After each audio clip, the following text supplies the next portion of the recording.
کامی نے اپنی کلائی پر بندھی گھڑی دیکھی، آ گیا۔ تبھی شجاع نے کہا تو اس نے بھی فوراً نظریں اٹھائی، جس پر اسے آفتاب سبزواری آفس سے نکل کر اپنی لینڈ کروزر کی جانب آتا ہوا نظر آیا۔ کامی، فون کرو جلدی ان لوگوں کو، اس نے ہدایت دیتے ہوئے کار اسٹارٹ کی، جس پر اس بات میں سر ہلا کر موبائل میں کوئی نمبر ڈائل کرنے لگا، جبکہ شجاع نے درمیانی رفتار سے اس کا پیچھا کرنا شروع کر دیا۔ وہ لوگ اپنی جگہ پر پہنچ گئے ہیں شجاع بھائی، اس نے لائن ڈسکنیکٹ کرتے ہوئے بتایا۔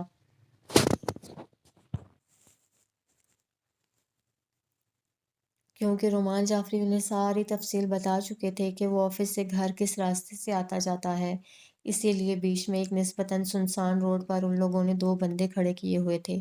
تھوڑی ہی دیر بعد دونوں گاڑیاں اس روڈ پر آ گئیں جو ان کا ہدف تھا، مگر کہیں اسے شک نہ ہو جائے اسی لیے ہلکی رفتار میں شجاع بہت فاصلے پر گاڑی چلا رہا تھا۔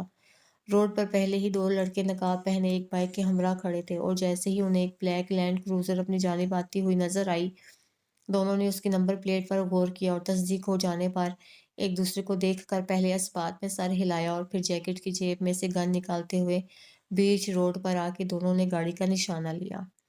یوں اچانک دو لوگوں کے سامنے آ جانے پر ڈرائیور سٹ پٹا گیا، اور پچھلی نشست پر موجود آفتاب کیونکہ موبائل میں مصروف تھا اسی لیے اسے ان سب کی خبر نہیں تھی، مگر اسے ہوش تب آیا جب جھٹکے سے کار رکی، جس کے باعث اس نے غصے میں ڈرائیور کی جانب دیکھا، مگر تبھی اس کی نظر سامنے گن تانے کھڑے دو آدمیوں پر پڑی اور اسے سارا معاملہ سمجھ میں آ گیا۔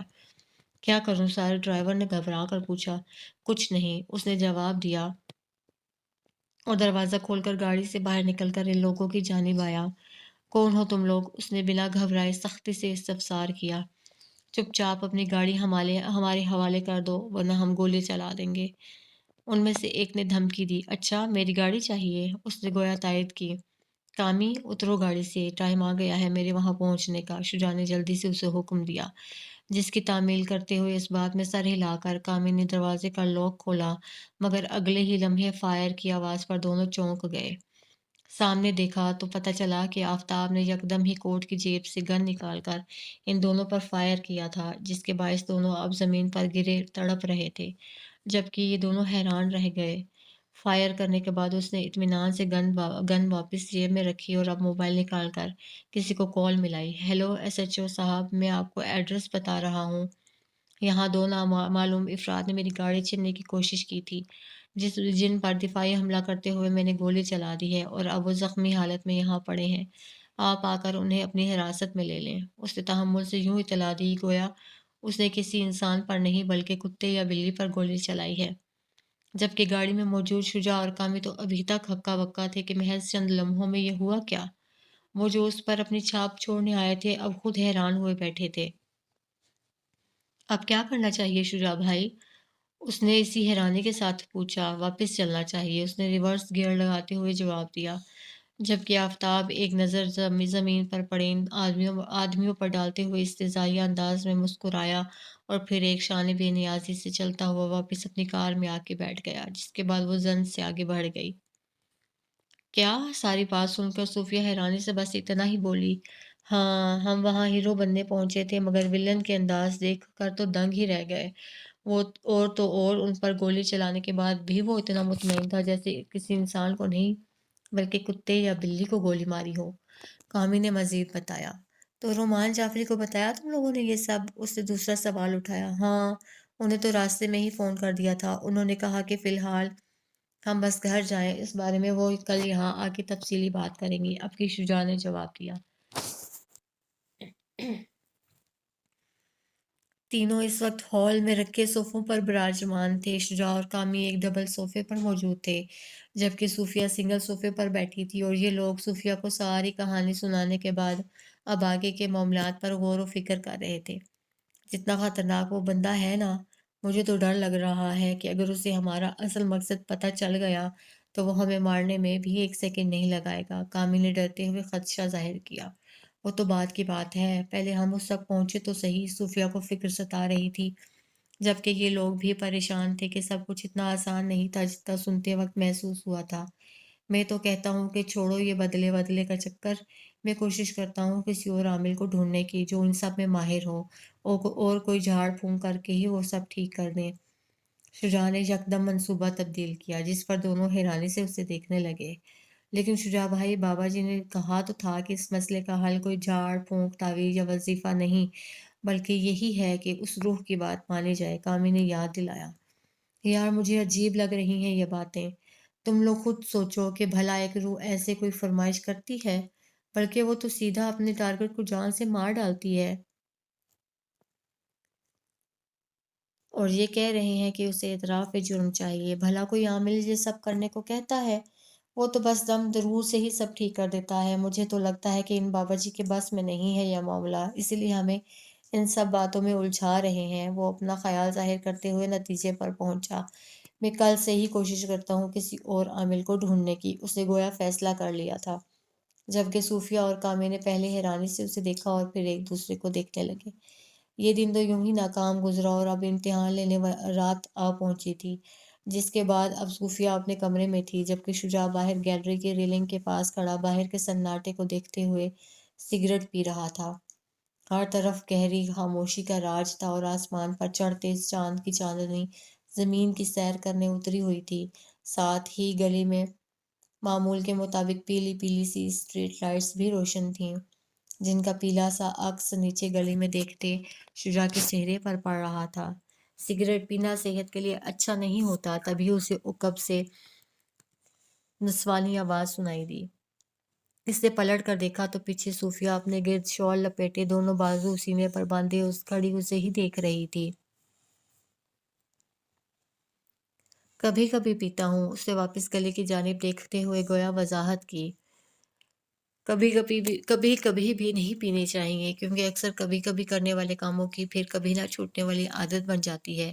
اس نے اس کی جانب آتے ہوئے فلسفہ دیا۔ تم سوئے کیوں نہیں ابھی تک؟ بجائے جواب دینے کے اس نے بات ہی بدل دی۔ سگریٹ وہ ہنوز پی رہا تھا۔ نیند نہیں آ رہی تھی، اس نے مختصر جواب دیا، اور اب وہ بھی ریلنگ کے پاس آ کھڑی ہوئی۔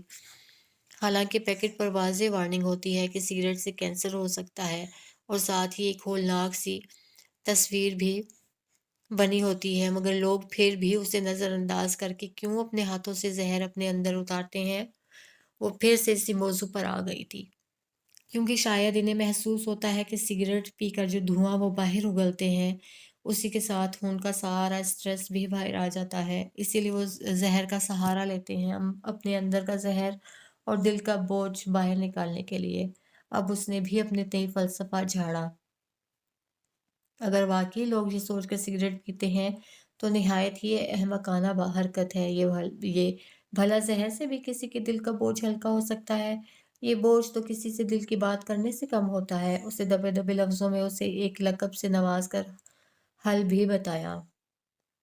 اور اگر کسی کے پاس ایسا کوئی نہ ہو جس سے بات کر کے وہ دل کا بوجھ ہلکا کر سکے تو؟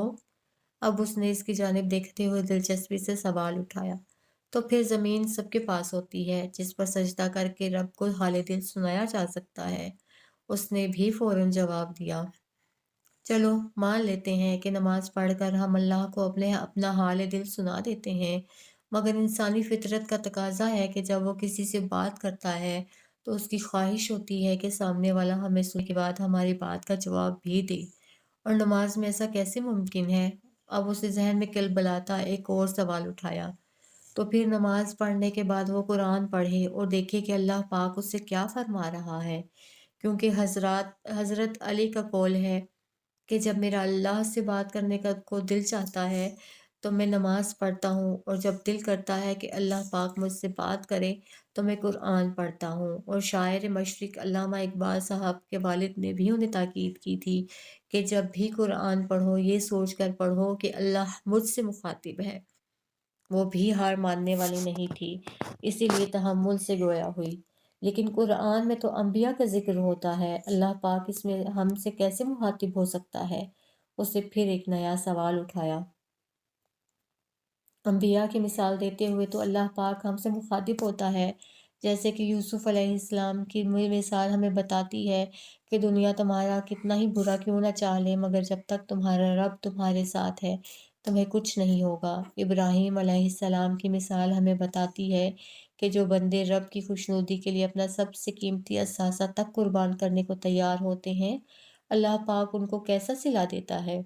ان کے علاوہ بھی تمام انبیاء اور سب سے آخر میں خاتم النبیین حضور صلی اللہ علیہ وآلہ وسلم کی مکمل حیات، ان کی ذات ہمارے لیے کامل مثال ہے کہ مشکلوں کا سامنا کس طرح کرنا ہے، خوشیاں کیسے منانی ہیں، اور ایک اچھی زندگی کیسے گزاری جا سکتی ہے جس سے آخرت بھی سنور جائے۔ اور پھر بھی ہم کہتے ہیں کہ اللہ ہم سے بات نہیں کرتا۔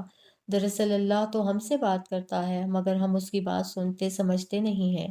اب کہ اس سے شدت جذبات سے اچھی خاصی تقریر کر ڈالی، جو کہ وہ خاموشی سے سنتا رہا۔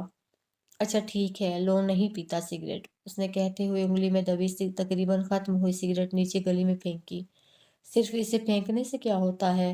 جیب میں تو بھرا ہوا پیکٹ موجود ہوگا جس میں سے ایک نئی سگریٹ نکال کر دوبارہ سلگائی جا سکتی ہے۔ اس نے لاپرواہی کا مظاہرہ کرتے ہوئے طنز مارا۔ ہاں ہے، لیکن اتنا لمبا لیکچر سننے کے بعد پیوں گا نہیں، صرف ایک سگریٹ پر اتنی کلاس ہو گئی، پورے پیکٹ کے بعد تو شاید تم مجھے سزا موت ہی سنا دو، اس نے مسکراتے ہوئے کہا۔ سزائے موت سنانے کی نوبت ہی نہیں آئے گی، کیونکہ ایسے کام کرنے کے بعد لوگ موت کو خود ہی دعوت دے چکے ہوتے ہیں۔ خیر، مجھے کیا، تمہارا جو دل چاہے کرتے رہو، شب بخیر، اس سے طنز مارتے ہوئے بات سمیٹی اور پھر واپس اپنے کمرے کی جانب چلی گئی، جبکہ وہ ناسمجھی سے بس اسے دیکھ کر رہ گیا کہ اتنا لمبا لیکچر دینے کے بعد کتنے آرام سے اس نے کہا تھا کہ مجھے کیا، تمہارا جو دل چاہے کرتے رہو، مطلب کھائی میں کودنے کی اجازت دے دی گئی تھی، مگر پیروں میں زنجیر باندھنے کے بعد کہ کوشش کے باوجود بھی کودا نہ جائے۔ وہ یوں ہی سب سوچتے ہوئے بے ساختہ مسکرا دیا۔ دور کہیں ویرانے سے آتی کتوں کی آواز نے رات کے سناٹے کو مزید ہولناک بنا رکھا تھا، جبکہ ان سب سے بے خبر شجاع صوفے پر لیٹا محو خواب تھا۔ تبھی یکدم کسی جانور کی دل خراش چیخ سنائی دی، گویا وہ شدت تکلیف میں ہو، اور یہ چیخ اتنی شدید تھی کہ اس کے باعث اس کی نیند ٹوٹ گئی اور وہ نہ سمجھی سے آنکھیں پٹپٹانے لگا۔ پھر اس نے گردن موڑ کر بیڈ کی جانب دیکھا کہ آیا صوفیہ ٹھیک سے سو رہی ہے، مگر وہاں دیکھتے ہی اس کی مندی مندی آنکھیں پوری کھل گئیں، کیونکہ اس کے ہوش جو اڑ گئے تھے یہ دیکھ کر کہ وہ بستر پر نہیں تھی اور کمرے کا دروازہ ادھ کھلا تھا۔ وہ ہڑبڑا کے اٹھا اور برق رفتاری کے ساتھ کمرے سے باہر نکلا کہ اسے ڈھونڈ سکے، مگر اسے زیادہ محنت نہیں کرنی پڑی، کیونکہ کمرے سے باہر آتے ہی اسے اس کھلی گیلری میں چاند کی روشنی میں سامنے ہی بکھرے بالوں کے ہمراہ صوفیہ گھٹنوں کے بل بیٹھی نظر آئی، جس کی پشت شجاع کی جانب تھی، مگر ایسا لگ رہا تھا جیسے وہ کچھ کرنے میں مصروف ہے، اور ساتھ ہی اس کے پاس سے کچھ کھٹر پٹر کی آوازیں بھی آ رہی تھیں۔ وہ آہستہ آہستہ قدم اٹھاتا اس کی جانب آیا کہ دیکھ سکے ماجرا کیا ہے، اور جیسے ہی وہ اس کے عقب میں پہنچا تو اس کا دل دھک سے رہ گیا، کیونکہ صوفیہ کے سامنے ایک بھورے رنگ کی بلی مری پڑی تھی، جس کا پیٹ بے دردی سے پھاڑ دیا گیا تھا، اور اب وہ دونوں ہاتھوں کی مدد سے بڑے ہی مزے کے ساتھ اسے نوچ نوچ کر کھانے میں مصروف تھی، جبکہ شجاع کو یہ دیکھ کر بے اختیار ہی اکائی آئی، اور تبھی اس کی موجودگی محسوس کرتے ہوئے صوفیہ نے پلٹ کر اس کی جانب دیکھا، جس کی آنکھیں حسب سابق سفید ہو چکی تھیں اور منہ پر ہونٹوں کے اطراف خون لگا ہوا تھا۔ اسے دیکھتے ہی وہ خوفناک انداز میں ہنسی اور وہاں سے اٹھ کر شجاع کو دھکا دیتے ہوئے بھاگ کر سیڑھیوں کی جانب آئی، مگر اس سے قبل کہ وہ پہلی سیڑھی پر قدم رکھتی، اس نے جلدی سے آ کر اس کا بازو پکڑ لیا، جس پر وہ یکدم طیش میں آ گئی اور بری طرح گھرانے لگی، مگر اس نے بھی ہار نہیں مانی اور اسے کھینچتے ہوئے کمرے میں لے جانے کی کوشش کرنے لگا، جس کی وہ پرزور مزاحمت کرتی رہی۔ پھر یکدم ہی اسے زوردار دھکا دیا، جس کے باعث وہ پیٹھ کے بل زمین پر گرا، جبکہ وہ اب بجائے نیچے جانے کے کمرے میں بھاگی اور دھاڑ کی زوردار آواز کے ساتھ دروازہ بند کر لیا۔ وہ جلدی سے اٹھ کر کمرے کی جانب آیا، مگر دروازہ کھولنے کی کوشش کرنے پر پتہ چلا کہ وہ اندر سے لاک تھا۔ اسے چھوڑ کر وہ فٹافٹ گھوم کر کمرے کی اس کھڑکی کی جانب آیا جو گیلری میں کھلتی تھی اور خوش قسمتی سے اس وقت کھلی ہوئی بھی تھی، جسے پھلانگ کر وہ کمرے میں داخل ہوا، مگر وہ کمرے میں کہیں نظر نہیں آئی۔ اس نے آہستہ آہستہ قدم اٹھاتے ہوئے آس پاس کا جائزہ لیا، لیکن وہ کہیں نہیں تھی۔ صوفیہ، اس نے ایک جگہ رک کر آواز دی، مگر کوئی جواب نہیں آیا، اور تبھی اسے لگا کہ اس کے ماتھے پر کچھ گرا ہے۔ اس نے ہاتھ لگا کر دیکھا تو حیران رہ گیا، کیونکہ وہ خون تھا، اگلے ہی پل اس نے سر اٹھا کر اوپر دیکھا تو اس کو دل حلق میں آتا ہوا محسوس ہوا، کیونکہ صوفیہ اپنی پیٹھ کے بل اوپر چھت سے چپکی ہوئی اسے ہی دیکھتے ہوئے شیطانی انداز میں مسکرا رہی تھی، جس کے منہ پر لگا خون ہی شجاع کے اوپر گرا تھا۔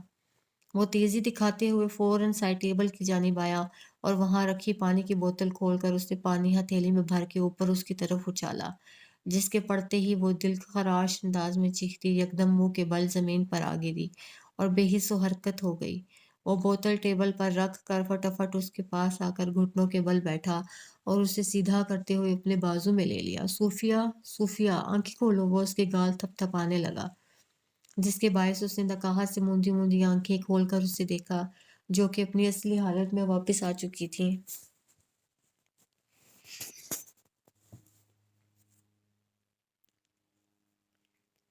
صوفیہ، میری آواز آ رہی ہے تمہیں؟ وہ اسے مکمل ہوش میں لانے کی کوشش کرنے لگا، مگر کچھ جواب دینے کے بجائے اس نے ابکائی لیتے ہوئے یکدم گردن موڑی اور اگلے ہی پل وہیں فرش پہ الٹی کر دی، کیونکہ جو وحشیانہ حرکت کچھ دیر قبل اس نے سرزد کی تھی وہ اس کا معدہ ہضم نہیں کر سکا، جبکہ شجاع نے اسے سہارا دے کر سیدھا کیا اور اس کی پیٹھ سہلانے لگا تاکہ اسے آسانی ہو۔ جب تھوڑی دیر بعد اس کی قے رک گئی تو شجاع نے اسے بازوؤں میں اٹھایا اور باتھ روم میں لے آیا، جہاں لا کر اس نے صوفیہ کو باتھ ٹب میں بٹھا کر اس کا شاور آن کر دیا تاکہ اس پر سے وہ نجاست صاف ہو سکے اور وہ تھوڑی دیر ہوش میں آئے، جبکہ اس کے نزدیک ہونے کی وجہ سے وہ ساتھ ساتھ خود بھی بھیگنے لگا، جو کہ اپنے ہاتھ سے اس کے منہ صاف کرنے میں مصروف تھا۔ وہ پوری طرح بھیگ گئی، منہ اور ہاتھوں پہ لگا سارا خون دھل گیا اور اسے تھوڑا ہوش آیا تو احساس ہوا کہ اس نے پھر کچھ الٹا سیدھا کیا ہے، جس کے باعث اسے اپنی بے بسی پر رونا آ گیا۔ کیوں رو رہی ہو؟ اس نے نرمی سے استفسار کیا۔ اپنی بے بسی پہ، یہ سب میری وجہ سے ہو رہا ہے، اگر میں ایک ہی بار مر جاؤں تو سب ٹھیک ہو جائے گا، وہ ہنوز روتے ہوئے بولی۔ نہ تو یہ اس مسئلے کا حل ہے اور نہ تم اس مصیبت کی وجہ ہو، اسی لیے الٹی سیدھی باتیں سوچنا بند کرو۔ اس نے اس کا چہرہ دونوں ہاتھوں سے تھام کر نرمی سے ٹپٹا۔ تو اور میں کیا کروں؟ پچھلے کچھ عرصے سے لگ رہا ہے جیسے میں نہیں رہی، مجھے خود کی یاد آ رہی ہے، اور پھر تمہیں بھی تو کتنا نقصان پہنچا چکی ہوں میں۔ اس نے شجاع کے گلے پہ موجود کٹ کے نشان پہ دکھ سے ہاتھ پھیرا۔ تم نے کوئی نقصان نہیں پہنچایا ہے مجھے، اور تم مایوس مت ہو، سب ٹھیک ہو جائے گا، اس نے کہتے ہوئے ذرا سا آگے ہو کر اسے سینے سے لگایا۔ سر پہ بہتے شاور کے نیچے بھیگتے ہوئے اس کے سینے سے لگی وہ ہلکی ہلکی سسکیاں لے رہی تھی، جبکہ اس کا سر سہلاتے ہوئے وہ کسی گہری سوچ میں گم تھا۔ چڑیاؤں کی میٹھی سی چہچہاہٹ نے بڑے پیار سے زمین پر اترنے والی صبح کو خوش آمدید کہا، جبکہ کرنوں نے بھی کھلی کھڑکی سے کمرے میں داخل ہو کر اس کے مکینوں کو سلام عرض کرنا چاہا، جو کہ ابھی تک سو رہے تھے۔ مگر تھوڑی ہی دیر بعد ہلکی سی کسمساہٹ کے ساتھ شجاع بیدار ہونے لگا، جو کہ بیڈ پر سویا ہوا تھا، اور جب اس کی نظر اپنے سینے پر رکھے سوتی صوفیہ پر پڑی تو اس ذہن نے بھی بیدار ہو کے گزشتہ رات کا قصہ یاد کرنے کی کوشش کی، جس کے بعد پتہ چلا کہ اس سارے ہنگامے کے بعد اسی کے متعلق سوچتے اور اس کا سدباب ڈھونڈتے وہ سو گئے تھے۔ شجاع نے اسے خود سے الگ کرتے ہوئے بیڈ پر لٹانا چاہا تو اس سے اس کی بھی نیند ٹوٹ گئی، اور اس نے موندی موندی نظروں سے اس کی جانب دیکھا، اور تھوڑے حواس بحال ہونے پر جب اسے احساس ہوا کہ وہ کہاں ہے تو خود ہی سے رکھ کر اس سے ذرا فاصلے پہ ہو گئی، جبکہ وہ بھی اس کے سر کے نیچے سے اپنا بازو ہٹاتے ہوئے اٹھ بیٹھا۔ رات میں تم سے باتیں کرتے کرتے میں بھی یہیں سو گیا، شجاع نے اس کی جھجک بھانپتے ہوئے خود ہی وضاحت کی، جس کا اس نے کوئی جواب نہیں دیا۔ میں فریش ہو کے ناشتہ بناتا ہوں، تب تک تم بھی فریش ہو جانا، وہ کہتے ہوئے بیڈ سے اٹھا اور پھر سیدھا باتھ روم کی جانب بڑھ گیا، جبکہ صوفیہ نے تھک کر پھر آنکھیں موند لیں اور ایک بار پھر وہ ذہن کے پردے پر ابھرے اسی منظر میں کھو گئی جو کل رات رونما ہوا تھا۔ تھوڑی دیر یوں ہی بیٹھے رہنے کے بعد شجاع نے دھیرے سے صوفیہ کو خود سے الگ کیا اور ساتھ ہی ہاتھ بڑھا کر شاور بھی بند کر دیا، جس سے پانی رک گیا۔ میں تمہیں کپڑے لا کر دیتا ہوں، تم چینج کر لو، وہ کہتے ہوئے ہاتھ اٹھ کھڑا ہوا اور پھر باتھ روم سے باہر نکل گیا، جبکہ وہ باتھ ٹب سے سر ٹکائے بے سدھ سی بیٹھی رہی، کیونکہ جب بھی اسے اس قسم کے دورے پڑتے تھے اس کے بعد وہ خود کو بہت کمزور محسوس کرتی تھی، جس سے جسم بھی دکھنے لگتا تھا۔ وہ یوں ہی بیٹھی تھی کہ تھوڑی دیر بعد وہ دوبارہ باتھ روم میں آیا جس کے ایک ہاتھ میں کپڑے اور دوسرے میں تولیہ تھا۔ یہ لو تم کپڑے بدل لو، میں تب تک باہر ہوں۔ اس نے قریب آ کے دونوں چیزیں اس کی جانب بڑھائیں جنہیں اس نے سیدھے ہوتے ہوئے تھام لیا۔ اس کے بعد ایک بار پھر وہ دروازہ بند کرتے ہوئے باہر چلا گیا، جبکہ وہ ٹب سے باہر آ کے کپڑے تبدیل کرنے لگی۔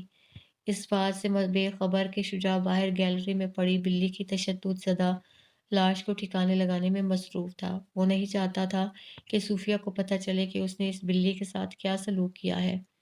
اسی لیے جب تک وہ باتھ روم میں چینج کر رہی تھی، شجاع نے ایک کپڑے میں بلی کی ادھڑی ہوئی لاش لپیٹی اور تقریباً بھاگتے ہوئے جا کر اسے گھر سے باہر ایک خالی پلاٹ میں پھینک آیا۔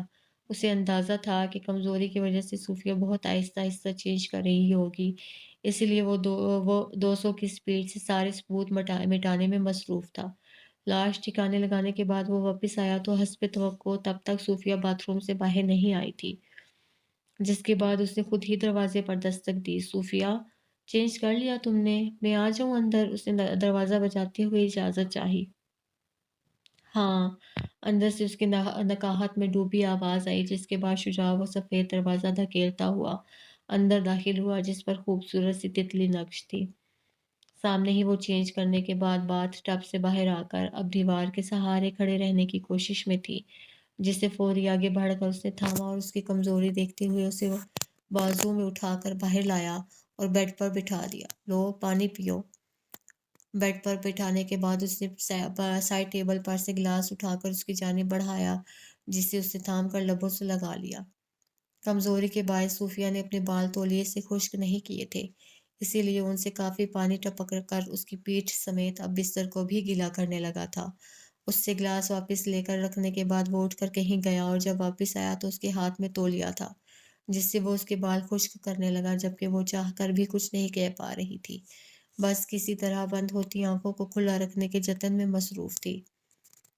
بال صاف کرنے کے بعد اس نے اسے کمبل اوڑھا کر لٹا دیا اور پھر خود باقی رہ جانے والے کام کرنے لگا، جن میں سے پہلے اس نے کمرے کا فرش صاف کیا، پھر باہر گیلری میں پڑا خون، اور ان سب کے بعد آخر میں خود بھی چینج کرنے چلا گیا۔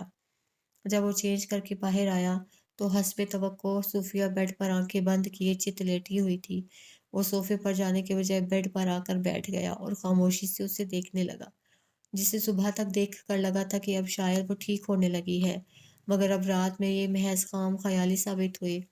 شجاع، اس نے بند ہوتی آنکھوں سے پکارا، جبکہ اسے حیرت ہوئی کہ اسے کیسے پتا وہ یہاں بیٹھا ہے۔ بولو۔ اس نے اپنی حیرانی ظاہر نہیں کی۔ یہیں رہنا، اس نے حکم دیا تھا یا فرمائش کی تھی؟ یہ فیصلہ کرنا مشکل تھا۔ یہیں ہوں، بھلا یہاں سے کہاں جاؤں گا؟ اس نے تسلی کرائی۔ پھر تھوڑی دیر یوں ہی بیٹھے رہنے کے بعد جب اس کی کمر تھک گئی تو وہ بھی بیڈ گراؤنڈ سے ٹیک لگائے نیم دراز ہو گیا، جس کے بعد نیندوں میں صوفیہ سے رکھ کر اس کے سینے پر آ گئی اور اس نے بھی بے خبری میں اس کے گرد بازو لپیٹ لیا، اور اس بات کا علم دونوں کو بھی بیدار ہونے کے بعد ہوا۔ صوفیہ، شجاع کی پکار پر اس کی سوچوں کے دھاگے ٹوٹے اور اس نے چونک کر آنکھیں کھولیں۔ میں ناشتہ بنانے جا رہا ہوں، تم بھی فریش ہو جاؤ تب تک، اس نے بیڈ کی جانب آتے ہوئے کہا، جو کہ ابھی ابھی باتھ روم سے آیا تھا۔ اس کے کہنے پر وہ اس بات میں سر ہلا کر اٹھنے لگی، مگر اسے اپنا جسم ہاتھ کانپتا ہوا محسوس ہوا، جو کہ شجاع نے بھانپ لیا۔ میں چھوڑ دوں تمہیں باتھ روم تک؟ اس نے پیشکش کی۔ نہیں، مجھے خود کوشش کرنے دو، اس نے نفی میں سر ہلاتے ہوئے خود پر سے کمبل ہٹایا اور بیڈ کے سہارے سے اٹھ کھڑی ہوئی۔